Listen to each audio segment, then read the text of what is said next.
Здравейте! Днеска е поредният епизод на нашия подкаст The Good, The Bad and The Twisted и имаме удоволствието да приветстваме нашия учител, професор Кайо Тера. Така че сега ще преминем на английски. Надявам се всички да харесат този епизод и също така да го споделят със своите приятели и познати. So, hello, Professor. Thank you for accepting the invitation and also to be our guest in the podcast. This is the so-called The Good, The Bad and The Twisted podcast. We are doing it especially for the community here in Eastern Europe and Bulgaria. And mainly we are discussing different Jiu Jitsu topics. So now you being here for the seminars, 3-day seminars, it's very an honor to have you. You're the first Jiu Jitsu world champion and black belt who is actually visiting. So glad to have you. I'll start with few questions that we prepared. Probably I'll search for the already asked in our Instagram profile as well. But can you share your thoughts, or do you remember the first time we met and the first time you came in Bulgaria? Your how to say impression about our gym, Twisted Jiu-Jitsu in Bulgaria in general, and if you remember something actually, or you don't remember. No, I of course remember. I was very impressed of how many students Twisted had at the time. You know, your first visit was 2017, I think. Mm-hmm.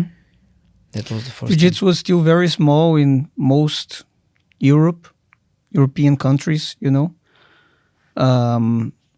So Twisted, I don't remember how many students there were back then, but around 100, 110, something like that. But you guys had a lot of students coming into the seminar, you know. Yeah. And yeah, the first time we met was in Portugal. It was in Lisbon. Yeah. You remember you didn't talk a word in English back then? I asked you think you guys were the only ones that didn't speak Portuguese. No, 7 people. 7 people? Yeah, no, from 60. But I think that back then I did translate some of the techniques to English, just not all of them. No. Let me tell you. It was very funny because I thought you didn't know English. and it was, the seminar was about 50-50, and accidentally I met Gabriel Marangoni at the same seminar. So I was lucky enough because 2 days before the seminar there, I was attending his seminar in Bulgaria. So he knows in that time who I am in this seminar. I was brown belt, and you were teaching mainly in Portuguese, of course. Mm-hmm. But when I call you to ask a question, I ask the question in English, you look at me, and then you answer in Portuguese to Gabriel, so he translated for me. But it was fine because I was there for Jiu-Jitsu, not for your English, so probably... Okay, so it's your 6th visit, I think. 2017, 18, 19, 20, 22, and this is 23, is the 6th visit. Can you say something that you think changed in the way seminars are nowadays in our academy? Unfortunately, we had to close the downstairs part, but fortunately we opened another bigger part where now we are holding the seminars. Do you see any differences like before?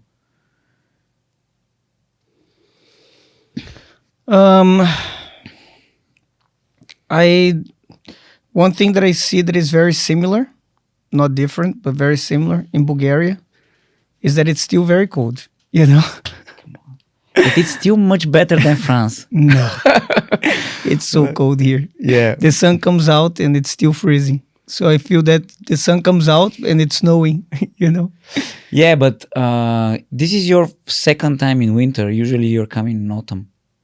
It's September. No, that's what you said, but I believe that September. But that I usually come after Europeans, and it's always cold. This is the second time. No. I promise you. All right. No. So Um, can you tell us what was necessary before, back in the days, you started training and in the same time becoming so good in Jiu-Jitsu compared to now with the people who want to be good and to be, let's say, great in Jiu-Jitsu? Of course, probably if we can say the way someone can be characterized as great is being world champion, be very good in Jiu-Jitsu. Do you remember what was necessary back then and what you think is necessary now in order to become really, really good in Jiu-Jitsu? Whether you want to be the best or you want to just improve, there's no secret, it comes from training. So the more you train, the better you will become. Obviously, that if you just spar all the time, you're not going to improve as much. You might improve cardio, timing, but you might not improve your technique so much, It's important to study, to drill what you study, make sure that it works when you train. So having more like a purpose when you train, to try the techniques that you are learning. And I feel that a lot of people don't do that. They go to training and then, they want to have fun. So they learn something the day that they go, the day before, the week before, but they never try it. Or they try once, it doesn't work, they move on, And it's important to keep on trying until you make it work, because if you're there to learn something, it makes no sense for you to train and, not use the information that you just learned, But today, it's definitely much easier to get better in Jiu-Jitsu than back then, Back when I was a blue belt, there was no instructionals, no nothing. So you couldn't really learn, When I was, learn outside of your gym. You could only learn from your gym. And, it was forbidden to go in other gyms as well? Well, that's not the problem. That's not mainly the problem, because the problem is this. Even if you had, Jiu-Jitsu 10 classes a day and, every class was a different instructor, that doesn't mean that people actually learn if they go to multiple classes, because most people won't be able to. They don't have the time. A lot of the times you have to learn, on your own. You have to just study Jiu-Jitsu. Watching matches, instructionals, that's what you have to do to get better, and I'm sure that, you, for example, got a lot better learning, materials a lot of the times through the internet, because you have to figure it out on your own. There was not someone telling you exactly what to do, Having a teacher is very important, very, very important, because having a teacher is having someone to guide you, to where you should be leading, to where you're missing, to what you're missing, what you're doing good, And taking classes is important because, that's when the instructor is seeing you drilling the techniques, seeing what is missing on your movement, And the classes are usually designed to all students, So if multiple people are missing the same thing, the instructors will stop and they will address what people are missing, So that's very important. But it's also important that you try and figure out things on your own too. So when your instructor is teaching you something and you can't do the technique, or if you're using a lot of strength, doing the technique, you're clearly doing something wrong and you're compensating with your strength or flexibility, and it's time for you to stop. And sometimes, instead of asking your teacher, what's the next part, trying to figure out the next part on your own, because that's how you evolve, Because in the end, if you figure it out, you will never forget. But if you mimic, you're not really understanding, And I feel that a lot of people go to Jiu-Jitsu and they become lazy about it, Because they just want to know how to do it and not why to do it. But if you just know how to do it, you only know how to do that one way that you were taught you. And if someone does anything differently, you cannot React. you cannot react. You cannot change the technique because you only know one way of doing it. But if you understand why, and someone changes something about it, they react a little bit differently than they're supposed to, you can always change, because if they react differently and you understand why, they're actually making the technique easier, not harder for you to do. But it becomes impossible for you to do if you only know how to do it and not why to do it.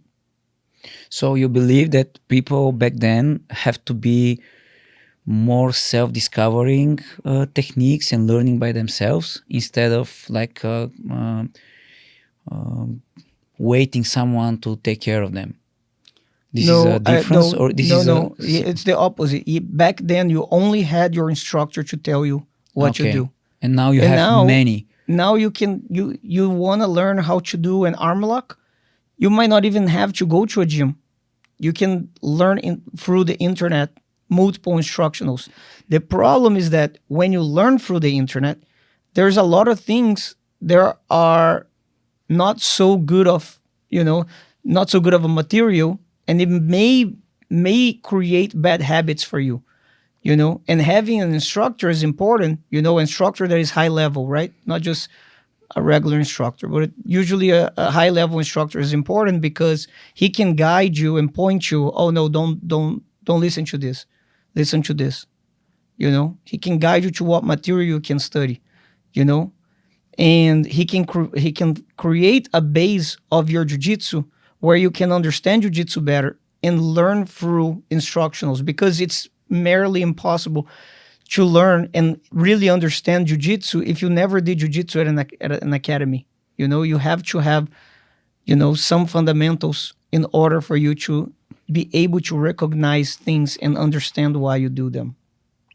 Okay, so all that said, it comes that you're not sending blue belts through the mail. No, you can't send blue belts. No, That's I'm impossible. I'm joking, but there is a jokes about this. So I ask you this because when we started initially Twisted Jiu-Jitsu, we were always collecting from different instructionals, different places, different people, some techniques, trying to figure out how and when to do. And actually, up to the point we joined CTA, and your instructionals, not only like video, but like personal, by seminars and by training with you, comes the moment that we realize nothing was correct in the beginning. So those questions are just for people who want to, as you said, there is no shortcut, but in the same time, people want to understand it easier, so they have to answer those questions by themselves. You said something in Cyprus back in 2019 when we were at the camp, that it's necessary the student not to be babysitted all the time. Can you say more why? It's because he will understand why, or because we will learn more? Because sometimes people are willing to, you show them the technique, you put them in the position, like a specific training, and then they're asking, okay, but why I'm doing so, or why I have to do this, and why I have to do this, and like yesterday, you show the technique, and people started asking questions even before they tried it. So why you think the babysitting in jiu-jitsu is bad for students? I think that asking questions is very important, and it's why one of the reasons why you have an instructor. So asking questions is always good. What I don't like is people asking, how do I do this, all the time? So you just taught them the technique and they completely forgot the technique, and you have to go ahead and tell them exactly step by step Again, which I understand that people forget, because jiu-jitsu is not easy. Jiu-jitsu is very hard. you know? But the thing is that if I tell them exactly step by step, again, the moment that I turn my back to go help someone else, they already lost again. They don't remember anything. So it's important for them to figure out on their own. You know, it's like kids. If you just babysit them, they'll actually not learn anything. They'll just become brats, you know, and they will, you know, have maybe a tough life eventually because, you know, in the end, you can't babysit them for the rest of their lives, you know? Maybe in the beginning, because wipeouts can only copy. Babies cannot really do anything. When they start growing, you have to kind of start pulling yourself away and allow them to make mistakes, you know? And they have to make the mistake so they can see that it's not working the way that you're doing and figure out how, you know? Because if they figure out how, they will learn why they're doing it. But if you tell them why, if you tell them how, they will not care, you know? And then if they don't care, they will not learn. And if they don't learn, they will not get better. And if they don't get better, Jiu-Jitsu will not be as fun. Because Jiu-Jitsu is much more fun when you know Jiu-Jitsu.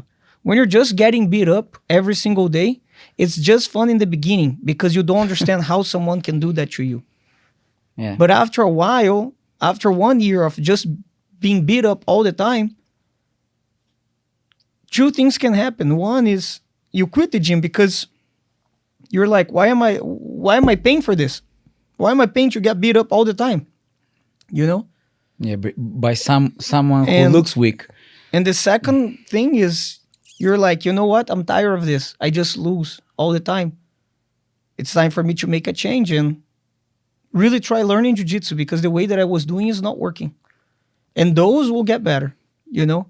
Usually the people that do the best in jiu-jitsu, you know, it's funny, but usually the people that do best in jiu-jitsu is the ones that in the beginning, they completely sucked. Like, no, I'm not talking about someone that was bad in jiu-jitsu. I'm talking about someone that couldn't do a single thing. You know, you Even the couldn't warm-ups. teach exactly. You Yeah. couldn't teach them how to hip escape. Yeah. Those it's ones funny. are the ones that will become the best in jiu-jitsu because they can't do anything. So they have to figure out everything. And once they figure out, everything starts becoming easier and easier and easier. But the ones that already have some talent, a little bit, you know, in their beginning will be very easy, you know, because they're going to beat other people that are in the same level, you know, or even a little bit above. But the problem is that they will never pass that level because it was so easy in the beginning that they don't care so much about learning. Okay, so do you think that for someone to become great is even harder nowadays? Because there is so many instructionals, so many people to follow. And at the same time, people are a little bit more impatient. So they start losing sight. They start losing focus. They can abandon their teacher, as we have many examples in the nowadays in jiu-jitsu community, in order to look for greatness. But in the same time, because there is so much distraction, it's really hard for them to become greater than many of the world champions in your generation. I don't know. I don't know, and I honestly don't really care about that because everyone has their own goals. You know, if you want to be good in jiu-jitsu, you'll find a way to be good in jiu-jitsu. You know, if you want to have fun in jiu-jitsu, then forget about, you know, the results. Because if you're pretty much picking not wanting to learn, to just like enjoy the time that you're on the mats, and then, you know, if that's really the case and you don't really want to learn, you just want to be there, then you shouldn't worry about the results, you know? So each person have their own perspective and I respect their perspective, you know, but and that's why some people get promoted faster than others, you know? Saying about promotion, could you remember the first time you decided to implement your curriculum, or the moment you created the curriculum? because actually after we joined CTA, it was our first time getting examined, getting put in the kind of a rule set, kind of a pattern to follow. And initially, even our students weren't happy about this. So how much you think not the fundamental, but the curriculum itself for any academy is important? And when was the time you decided it will be part of your gym? The moment that I opened my school, I had a curriculum. But you were raised like this, or you saw that you need this? No, I was teaching at other schools before I opened mine. And I realized that everyone was pretty much doing whatever they wanted. And there was a lot of people that were like brown belts, purple belts. And they couldn't even do an arm lock from guard. They couldn't escape from mount, you know? So there was so many holes that shouldn't have in, you know, for a higher belt, that I was wanting to solve that problem. And the way that I found is that, you know, as an instructor, even if you prepare class the week before, you know, okay, next week I'm gonna teach this or that, you know, there's no way for you to control, you know, how often you teach them how to open the guard, or how often you teach how to escape from the mount, or how often you teach a choke from, you know, from side control, or an attack from the back, you know. So it's important that you have a curriculum, because in that curriculum you'll put what is the most important thing for them to learn, you know, and this will repeat in cycles. So every few months, you know, they can repeat and review the most important things. And the most important things aren't just the techniques, because in the curriculum that we developed isn't just about learning, this is the most important technique, you know. There is a lot of, for example, a lot of submissions, right? And we try to cover everything. But, for example, there is, let's say, an arm lock from guard, right? The arm lock from guard is not necessarily the best arm lock from guard in Jiu Jitsu, but it's the arm lock from guard that we believe that teaches concepts and details that every student needs to learn in order to progress in their journey, you know? So it might not be the best. It will definitely not be the worst, but it has concepts that the students need to learn in order to evolve. You know, and some other arm lock, maybe this one here is the best one, you know, but they don't have the concepts and the details that will help the student to actually learn jiu-jitsu, you know, or just help them how to do a good arm lock. And that's not what we're looking for. Of course, some of the techniques we want to show, okay, this is the best way of getting out of the mount. You should learn how to do this, because if you're in the mount, you have to escape. But, you know, each technique is there for a specific reason, whether it's, you know, some of the best ways to do something, or if it's to teach people how to actually move their body. Because in the beginning, that's the hardest part in jiu-jitsu, you know. No one is used to jiu-jitsu. No one can move correctly. You know, everyone pretty much moved their body wrong. Probably kids only move a little bit more, right? Better, but yeah, they move unorthodox, but they're easier to be taught because they can do anything with their bodies. You know, you're even telling me about the yeah, many kids are like really talented in moving right away. No, but you're even telling me about the you know, the guy that we promoted on Monday. Yeah, he is what is it called? What does he do? Stunt.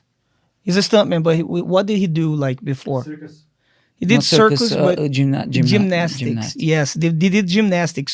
So you said he's extremely talented. He's so talented and all that. You know, and you have doctors, you have like people with PhDs, you know, that goes to jiu-jitsu and they're like, I cannot remember anything. And they're extremely smart people, but they can't remember a single thing. It's not that they can't remember. It's that they can't move. They cannot move, so they can't. Their body doesn't recognize. And that guy, he's super talented and he can do anything because he can move his body. Yeah. So I don't know him, I don't know him well. He might be the smartest guy in the world. He might be the dumbest guy in the world. It wouldn't matter because his body can recognize things, so he can do pretty much anything. So it's jiu-jitsu becomes easier for him.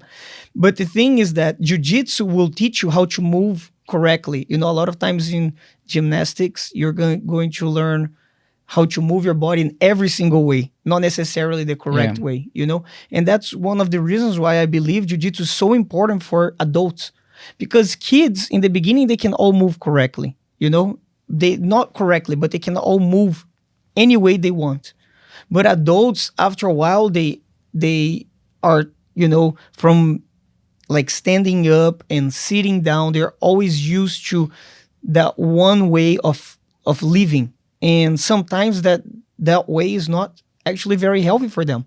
Their posture, everything changes, and it's important that you learn how to move to have a better lifestyle. A lot of people talk about diet and, eating better, but moving your body better is just as important, if not more, because when we grow old, we're going to feel a lot of pain and we need to, try to use jiu-jitsu in order for us to, have a better lifestyle when we most need, which is when we get older.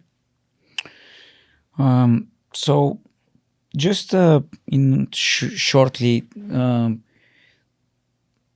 you have exams in your curriculum and in your association.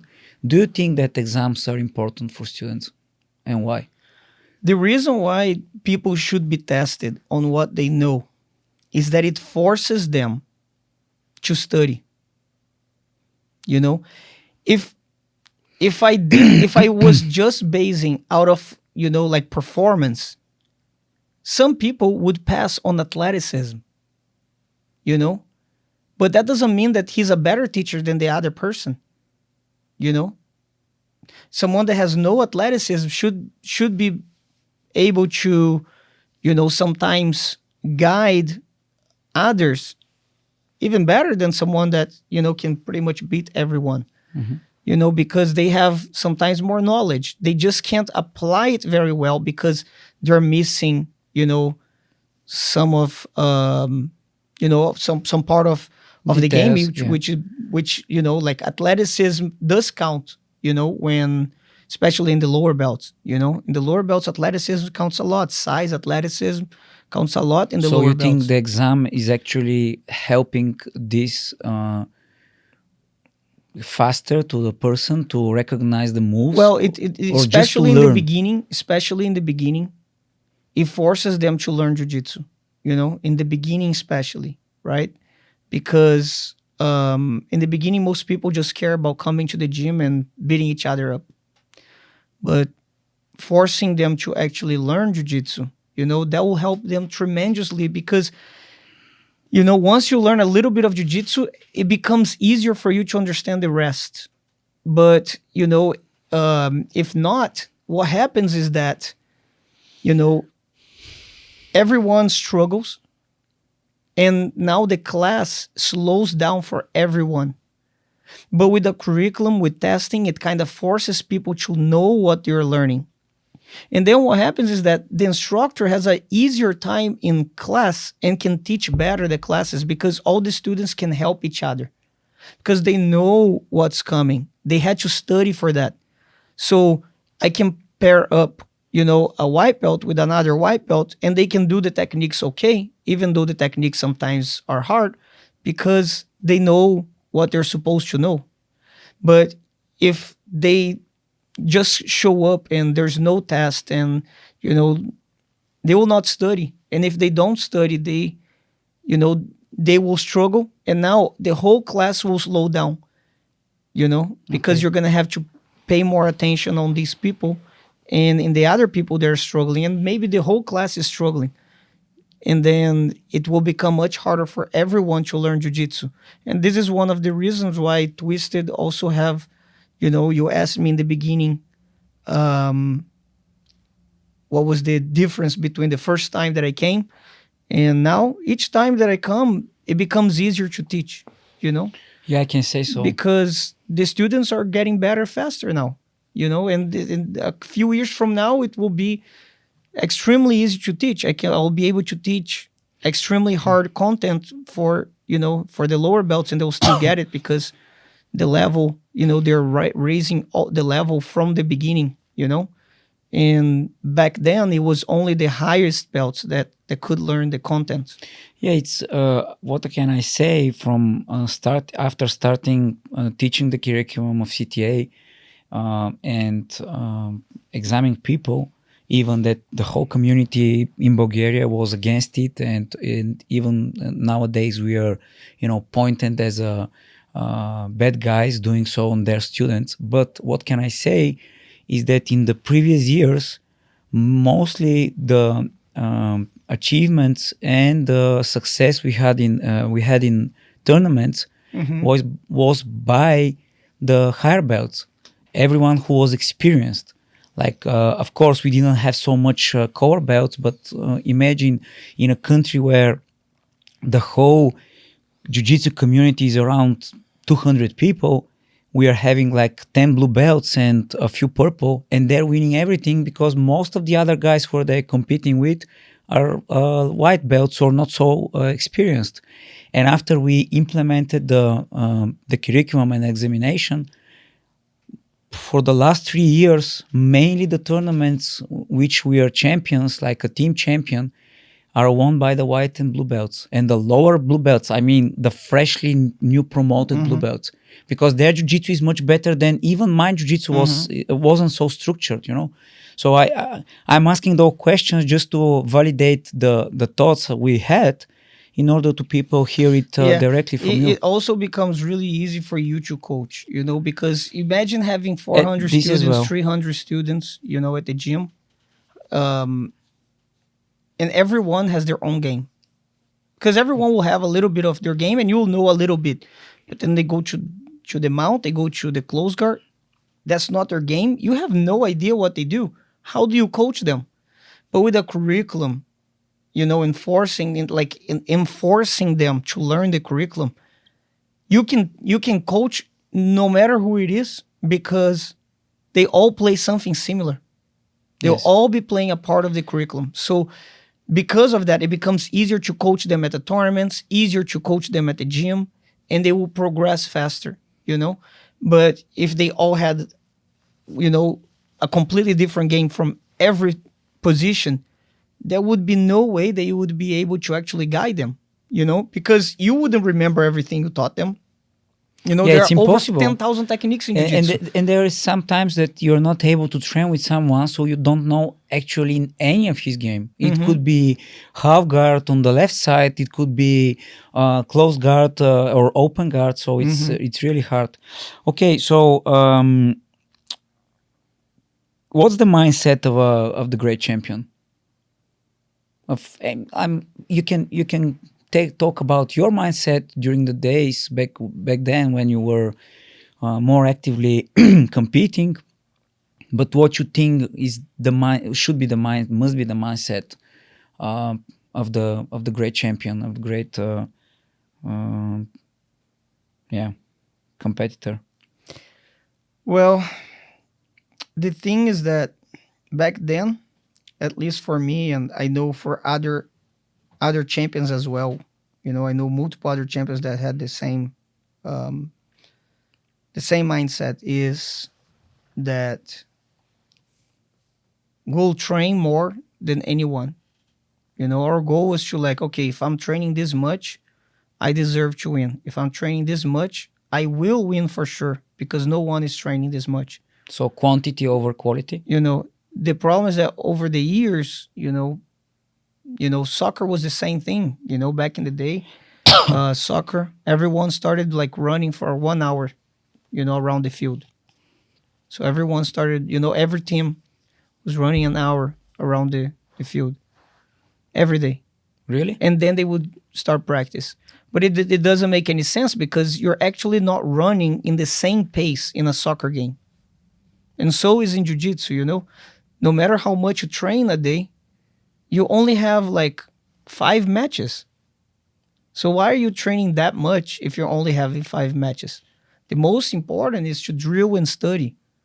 You know, I wasted a lot of not just time, but I wasted a lot of my body back then because I trained more than I should have. And if I actually focus more time instead of like trying to beat each other up, more time into actually learning techniques, I believe I would be even better today. I just want to interrupt you for a second and to explain that training for Brazilians and for professors and almost everywhere in the world means sparring, right? Yes. I mean, like because training. I mean training like going to the class, but yes, it's sparring. Yeah, because the other one is usually because I faced this kind of lost in translation. I was lost in translation because you said, okay, today we are training. I said, you mean drilling? No, we train. So it's like just to the people who are watching to be familiar with the expression training. Okay, so you, what should be the mindset? They have to drill more, they have to study more, and not waste. The mindset is to do more than the other person. Back in the days. Back in the days, but even now, the only difference that back in the day was like I need to train more than like I need to spar more than whatever my opponent is. Okay. And in reality, it should be I need to do more than the other person. But not necessarily spar more. You have to spar enough. But you have to also study, and a lot of people do not study jiu-jitsu, and that's why some people you see great competitors. Some people that do really well, but they end up not performing, not getting the results that, sometimes people feel that they should, because they lack on aspects of the game. So they're very good at what they do because they have a lot of strength, a lot of cardio, a lot of, timing on those things, but they are not complete competitors. And then, sometimes someone that is not as complete, but they understand the game overall can beat them, because they can pull them away from their game. There are some competitors that are really good at pulling other competitors out of their game and winning by doing so. Okay, nice. Do you think that Jiu-Jitsu will become a subject in the universities and schools? I honestly don't care. I hope it doesn't, because when government bodies take control of sports, they screw it. They usually screw it. They create too many rules. Jiu-Jitsu already has way too many rules, and they will create more rules. They'll ban more things, and it will just become a sport that is not actually practical, because Jiu-Jitsu was created as a self-defense. And that's why in the beginning, when it was fight against fight in the UFC, not like today where it's fighter against fighter. Because today everyone knows martial arts, all the martial arts. But back in the day, they only knew one martial art. Jiu-Jitsu always won, because it was created for self-defense. And it doesn't matter that Royce Gracie was smaller than the other fighters, he would still win because Jiu-Jitsu was a superior martial art. But the moment that government bodies take the control of Jiu-Jitsu, there will be way too many rules, way too many things that they will not be able to do. And this will stop not just the growth of Jiu-Jitsu, which currently has been growing exponentially, but also will fade the passion that so many people have for the sport. Mm-hmm. Do you think that, for example, half guard and full guard will come back as a, like, sometimes people used to do something which is modern, like half guard was modern. Many people become world champions only with half guard. Then people discovered how to stop it and how to play against it. And it came berimbau. Then people understand how to stop it and how to be against it, and something else comes after that. Do you think that people will go back to the basic positions, like the main positions, for example, full guard or half guard, in order to win more? Because nowadays, if technical level of two guys is equal, full guard is very important, because full guard can win matches. And you always said that full guard is kind of mount, right, from the bottom. If you turn the position, it's either mount or back control or back mount, depends on the opponent. So do you think that those positions will come back again stronger? You need to also understand one thing, though. You even asked me that you even told me that you love close guard. Yeah. But then you also told me the problem is that I can't close my guard on good people. Yes. So that's one thing. Like sometimes when the position is too strong, people just don't let you get those positions. And the same thing applies to half guard. Sometimes people have a strong half guard game, but other people, is not that the person on top or on bottom is beat them on that half guard position, But they will avoid it. but they're avoiding well. And jiu-jitsu works overall. It's not that people found a way of completely killing half guard and half guard doesn't exist anymore, or killing completely the spider guard and spider guard doesn't exist anymore. All those guards still exist. They're all the guards are still very important for jiu-jitsu, for each person. But athletes tend to focus more in certain areas, and the area that they focus, they will usually be good at. What happens is that jiu-jitsu is like fashion, and fashion, we have the fashion of the 50s, 60s, 70s, 80s. And Yes, then, exactly what I'm and in today that the regard. fashion is, similar to like the 80s, let's say, right? Slightly different. And jiu-jitsu will be the same thing. It will be, in 2030, jiu-jitsu will still be similar to whatever was in 2000, it was in 1950s, but slightly different because evolved, right? What is going to change is like, how is the fashion of jiu-jitsu going to change? When people were playing half guard, they were looking up to someone that was playing half guard well. Like, for example, when people were playing one leg decks all the time, and that's all they wanted to do, one leg decks and arm drag. It was when Marcelo Garcia was on top of his prime, when people started trying to model after him, and that's why it became popular. It's not because half guard didn't exist anymore. It's because it was popular, because people were mirroring their game after a competitor. Then berimbolo got popular because, the Mendes were playing the berimbolo, and other people wanted to become like Mendes, and eventually passes, and then people wanted to become like Keenan, and everyone started playing lapel guards. But it doesn't mean that, in the future, there will be that one competitor that will be a great at close guard, and everyone's going to start playing close guard again.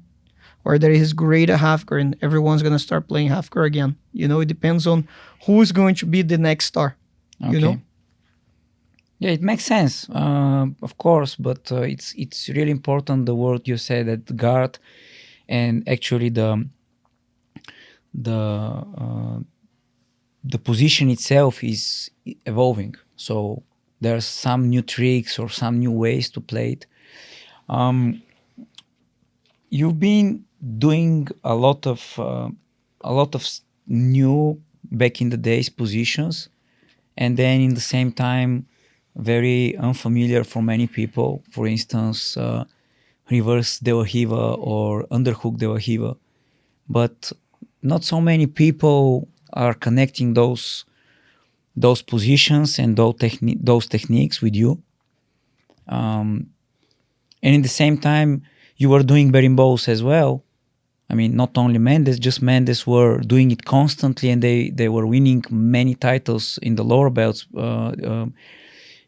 back then. But what you think is the main reason some people forget that some of the positions came from someone mainly, and then like they started to take the credit for them? Like, for instance, I've heard many stories that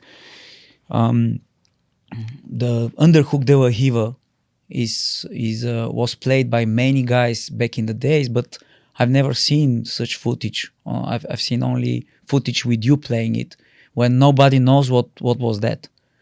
So do you think that people are usually trying to forget, or they forget because it's easier to, say, okay, this is, I learned it from who said? I think one of the discussions was about the Kiss of the Dragon.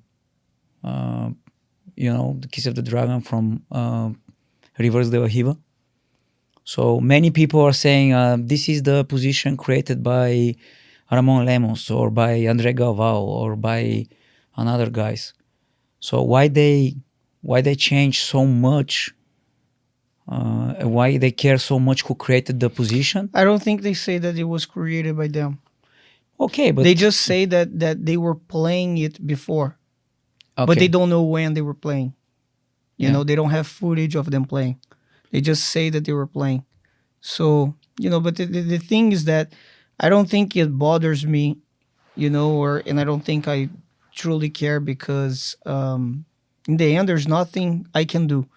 And it's the same thing that sometimes you have to live your life like that, because if you live your life trying to control everything, you will fail, because you have too much anxiety all the time, and you will not going to live a great life. So I try to not focus on things that I can't control. If Andre Galvão says that he is the creator of Reverse de la Riva, what can I do? I'm not going to argue, All I can do is show what I was doing before. But if you want to believe Andre Galvão, you can believe Andre Galvão. If you want to believe me, you can believe me. And I'm sorry to Andre Galvão. I'm not trying to say that he's saying this. I'm just using his name because you're using his name. No. It's not something about against him, I'm just trying to point the discussion, because my next question is regarding the competitors.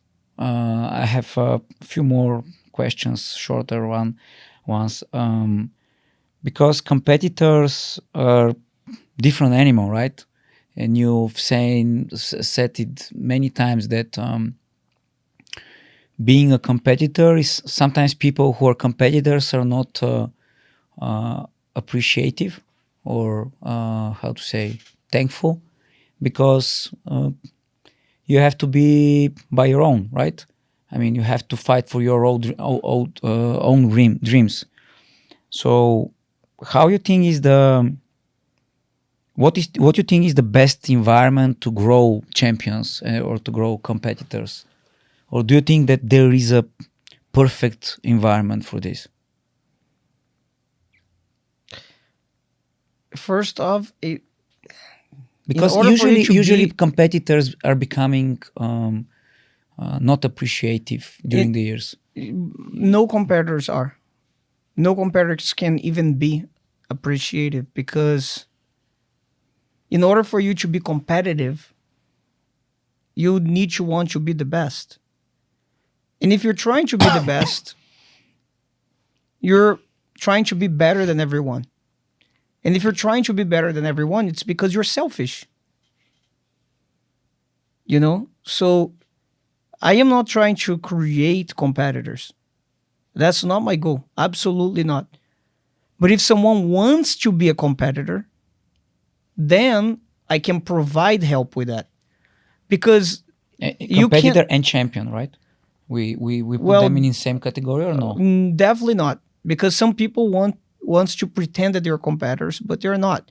They want to train with the competition team, but they don't want to do the work that the real competition team does. They want to say that they're competitors, be competing all the time, but not necessarily putting the work that they should be in order to become champions, you know? So being a competitor and being a champion is a completely different thing, you know? If you are doing the work and you're not winning, it will become a matter of time that you change the table around, you know, because there's no way that you're going to put the work and not going to win forever. Also, if you are not putting the work and you are winning, just know that it will be short, because in the end, you're going to lose and you're not going to get back on top, you know, unless you put the work in. Because, you know, in the end, the people that are learning and evolving faster, they'll surpass you. And once they do, it will become hard for you to pass them back, since they're the ones putting the work and you're not. But again, I'm not trying to create a competition team, because the number one thing for someone to be a good competitor is wanting to be a competitor. And if I was trying to create a competition team, or if I was trying to build competitors, I would have to force people to compete or force people to train at a certain way, you know? And I can't force them, because in the end, they're the ones who have to wake up and say, okay, today I have to do the work that has to be done, you know? And jiu-jitsu can be very fun, but in the moment that you're training 4, 5, 6 hours a day, it's not fun anymore. Because it's not a hobby anymore. Now it becomes more like a job, because you cannot just miss practice. Oh, you know what? I have a dentist appointment today. I'm gonna miss practice. No, you're gonna go to the dentist on a time that there's no training. Everything has to be around the training. The training is the most important part of your life. And how can I tell someone, hey, you gotta give up on your whole life and just make sure that training is always your priority? I can't. They have to make their decision for themselves. And if they don't do that, it's because they're not truly a competitor. They're just tricking themselves. They're pretending, you know, and they will never win. So do you believe that the old saying, when the student is ready, the teacher will be there, is true? I agree completely. I agree completely on this. But you've lost many students during the years, not only from your academy but in competition team.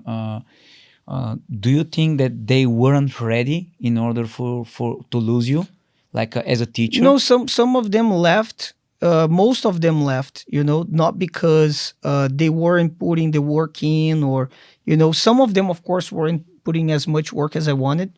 And, you know, sometimes when they want to be the best in the world, I will push them to that. So some people do not want to be pushed so much, and they may leave, you know, because of that. But most of the people didn't leave because of that. Most of the people left because when they came, they weren't someone. And by putting the work and listening to my instructions, I was able to build them into something that they weren't before. And then two things happen. The first one is that this goes over their head and they think they're better than what they truly are. Because, you know, when you have friends and teammates, they will always say, man, you're the best, you're this, you're that. And they always put you up and hype you up, except when you lose and no one is there for you. Only your coach, you know? But everyone is always hyping you up or always lying to you, and always telling you the things that you want to hear instead of the things that you have to hear, you know? And that's one. And the second thing is that when you build something, when you become someone, now everyone wants you. And I'm not trying to go into a bid to make a competitor stay. If you know, the moment that they become someone, another team will recruit them and will say, this is what I'm going to do for you. This is what I'm going to give you. And I'm not going to go in a bid. They offer you, okay, I'm not going to offer you anything. Because in the end, they have to make the choice for themselves. You know, they have to want to be there with me. I can't make them be there with me because I am financially giving them, you know, more support than someone else. Because in the end, they wouldn't be there. They wouldn't have that offer if it wasn't for my sacrifice, And a lot of the times, thinking back, I regret a lot of people that came through. A lot of people, not because And they you left. accept them? I accept it. It was a lesson for me, but I regret not because I made them better and they left, but because I sacrificed so much of my time with my family to them, and then they left because of financial reasons. But Yeah. with me, it's not like with me they were struggling, because I would never let anyone struggle, right? It was that they want a little bit more, something that I could offer them, but I wouldn't offer them because that's absolutely ridiculous that I sacrifice so much time of them and I still have to give them something for them to stay. They need to want to stay, Yeah. Yeah, I mean, I was trying to talk about this saying because I truly believe that you were there the moment we were ready to put the work for being part of the association. Because before, I was thinking why we wouldn't join a bigger association or like anyone else before, because we joined as brown belts already 2 years as brown belts, and I do believe that we weren't ready to accept the work, to put the work on. So and at the same time, the appreciative thing with the who invented this, who saw this technique, etc. It's really in the community nowadays. So that was the reason for this question. Okay, my last two questions are regarding the following. Do you think that you might change something nowadays after the experience you have in Jiu Jitsu? It's almost 20 years, right? Since you started, or 20, 21 20, years? 20 years. 20 years. 21, yeah. First as a competitor, then second as a coach. Nowadays, when you're preparing your competitors and your champions, do you think that you should remove something from the back then, or you do the same? I mean, you push them in the same way you were pushing you, just not so much training so they can injure themselves. Are you talking about a competitor or a hobbyist? Competitor.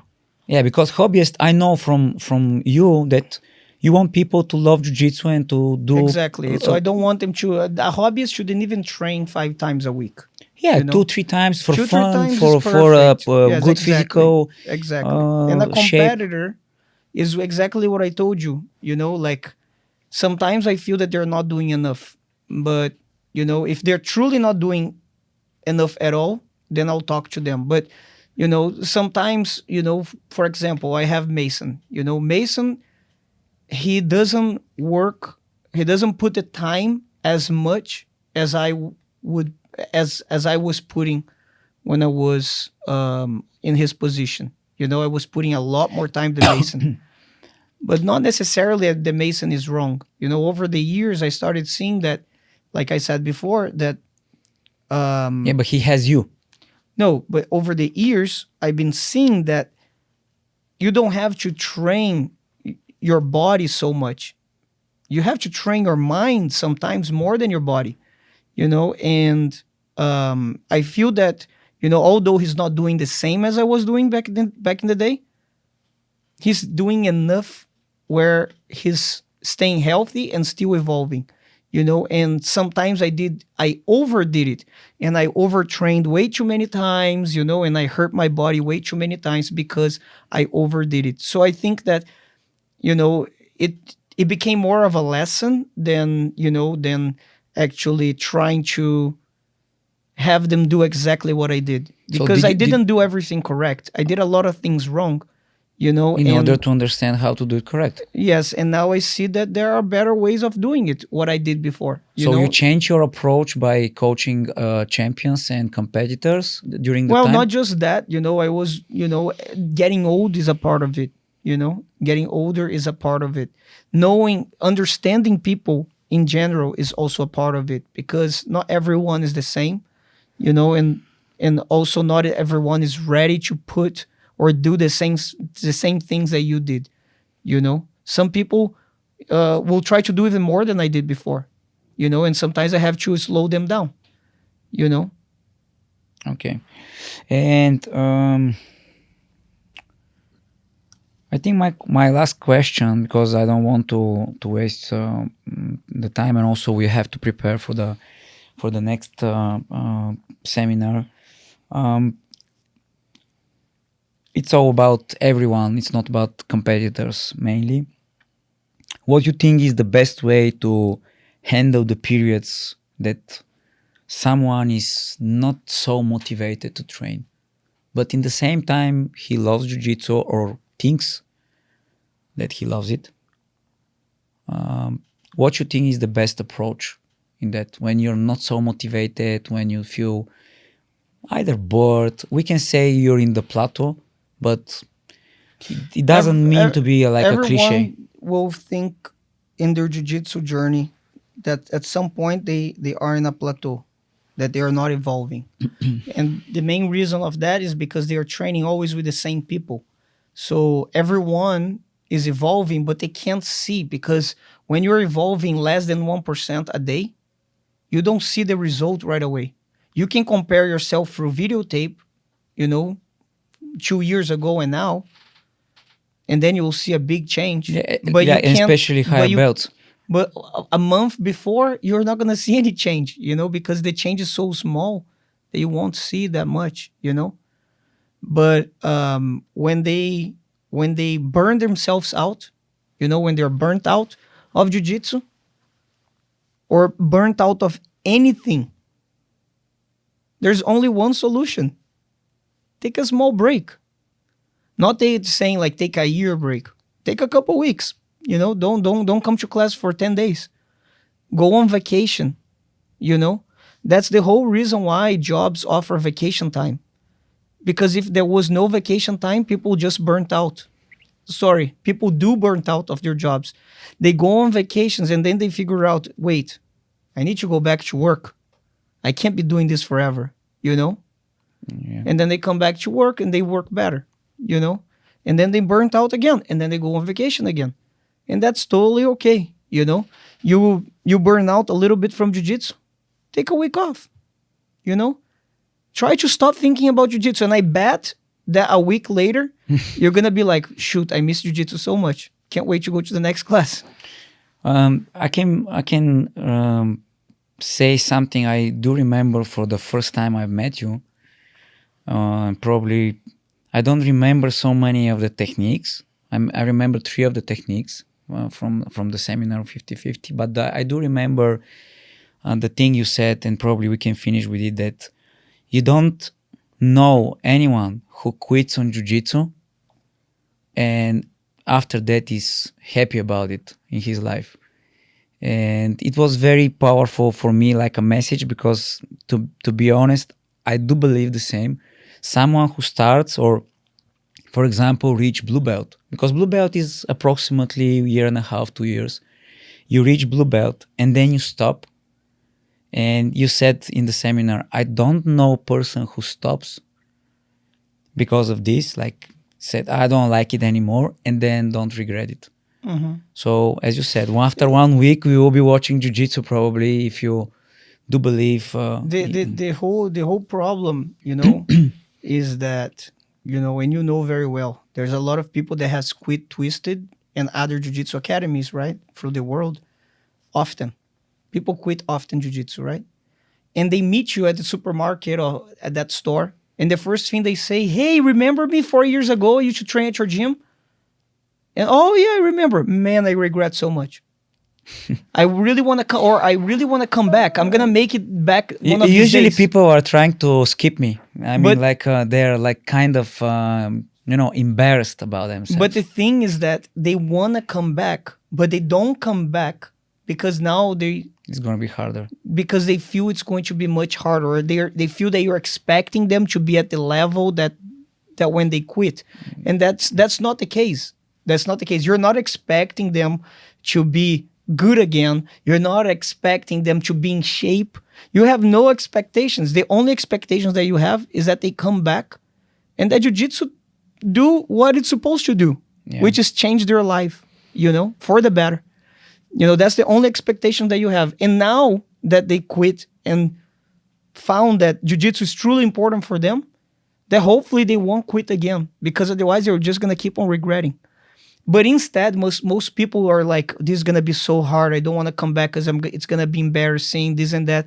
And they don't come back, And then eventually they have kids or grandkids and they bring the children to do jiu-jitsu because they know how important jiu-jitsu was for them. But they still don't do something that they find that is so important for them. They rather their loved ones to do it instead of them. And this is very sad to me because, people have to stop being so much judgmental on what others think, because you're there to guide them and to help them, not to, think of them in any other way. Yeah, I think this is a perfect finish for today and for the episode, and I really appreciate your time, because I know it's even you're here teaching seminars, you're so busy. Sometimes it's even harder for me and Vlad to ask you questions regarding jiu-jitsu because of your schedule. So I really, really appreciate your answers. They were very simple, deep, explanational. So thank you again. Hopefully one day when we have time, we can do it again on the other topics, because there are so many topics. People were asking so many questions, and I don't believe we can handle all of them even for three hours.